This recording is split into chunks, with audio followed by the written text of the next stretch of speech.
Hi, Katzcradul here. I found a beautiful piece of flank steak this week. I probably paid way too much for it, but it was just so beautiful, and I knew I had some large flour tortillas at home, so I thought I'd pick it up and make some fajitas. I needed a quick dinner on Thursday night before the Homestead Honey Hour, and this was going to be it. It's a little too cool to grill outside, so I thought I would broil it. First, I tenderized it with just pounding it with a meat mallet, and then I began to make the marinade. I zested an orange, and I'm going to put this all together in the pan that I'm going to marinate the meat in. After I zested the orange, I cut it in half and I juiced it, adding that to the marinade. And then I began adding the other flavorings I wanted. This is just some red pepper sauce, like Louisiana hot sauce. This looks like it would be spicy, but it was not spicy at all. It just added a nice flavoring. And that's vinegar and acid, and helps to break down the enzymes in the meat. This is extra virgin olive oil. So now I've got the basics of a marinade. I've got the acid and I've got the oil. If I were going to marinate this overnight, I would not be adding the salt now, but I'm only going to let this marinate for about an hour, so I go ahead and add the salt. Here's a little liquid smoke. The salt would draw out a lot of moisture, so if you're going to marinate for a long time, don't add much salt. There's some red pepper flakes, and here's some chili powder.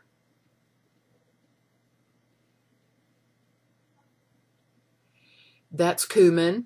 I always like that when I'm making a Mexican dish, because it adds that special flavor that Mexican food has to it. Next is some garlic powder. I add a generous amount of that. Don't worry about the amount of the ingredients. I'll put those below in the description box. This says paprika, but it's not. It's just a bottle I'm reusing for my own homemade onion powder. Onion powder has a lot of sugar in it and wants to clump up, and so I just press it in my hands and it falls apart. And then I begin mixing it all together with a little whisk. Yep, that's about how it's supposed to look. I tasted it, and here's the benefit of tasting something.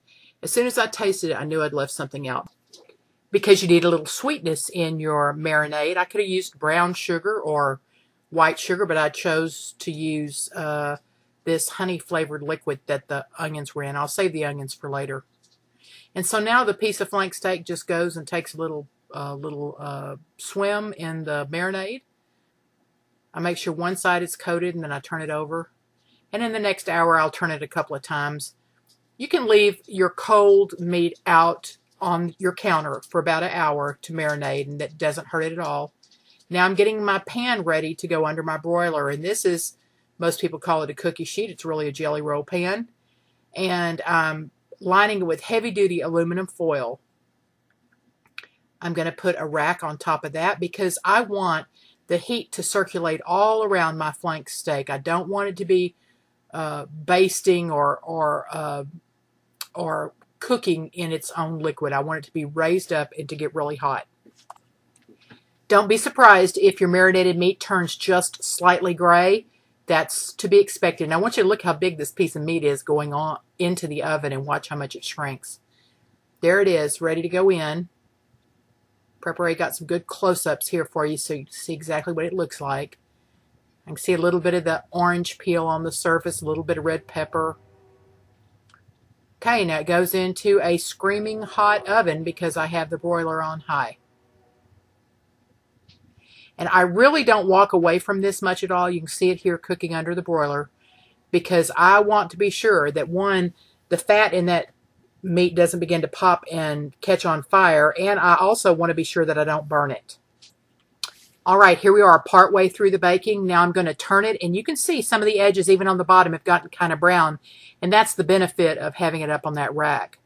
So now I just want to kind of crisp up the other side, and here it is when it's ready. Look how much it has shrunk.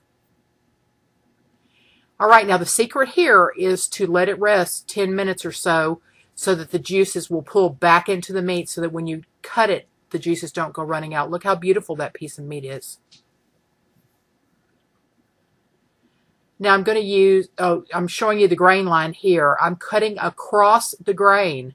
That way we'll get tender slices. I'm using an incredibly sharp knife, and I'm going to cut as thin of pieces as I can.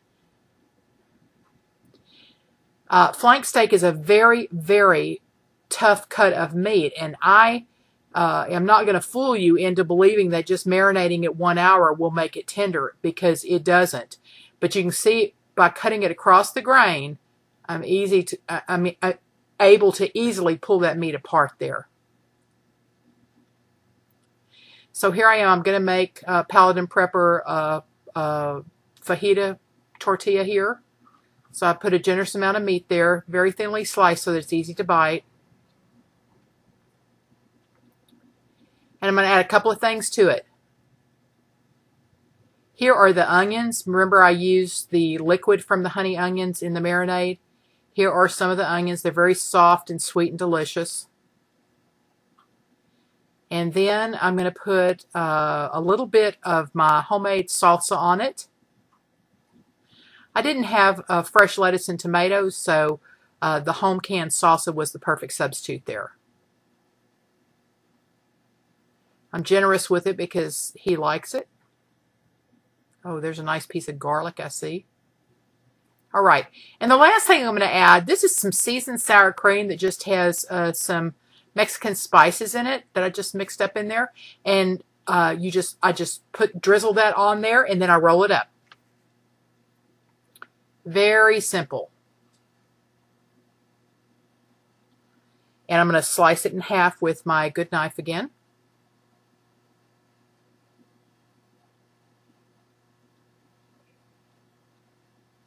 And that's it.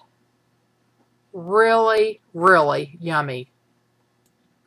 My family loved these fajita burritos. They were flavorful and they were delicious. But if you stayed until the end of the video, you're going to learn a secret right now. Flank steak and fajita meat have risen so much in price that it's almost cost prohibitive to use it to make fajitas. And in fact, I actually prefer using sirloin. Now there's a couple of benefits there. One, you don't have to tenderize it. You don't have to, use a meat mallet and tenderize it. You put your same spices and seasonings on it, leave it for an hour, and then broil it under your broiler. And then it's so easy to slice and so tender. And it's not like dealing with the tough cut of flank steak. And sirloin is incredibly flavorful.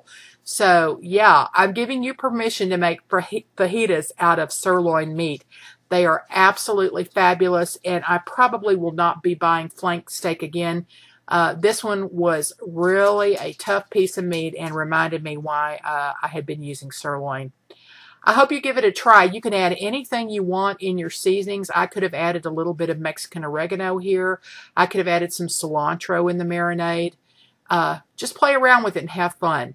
I hope this helps, and until next time, this is Katzcradul.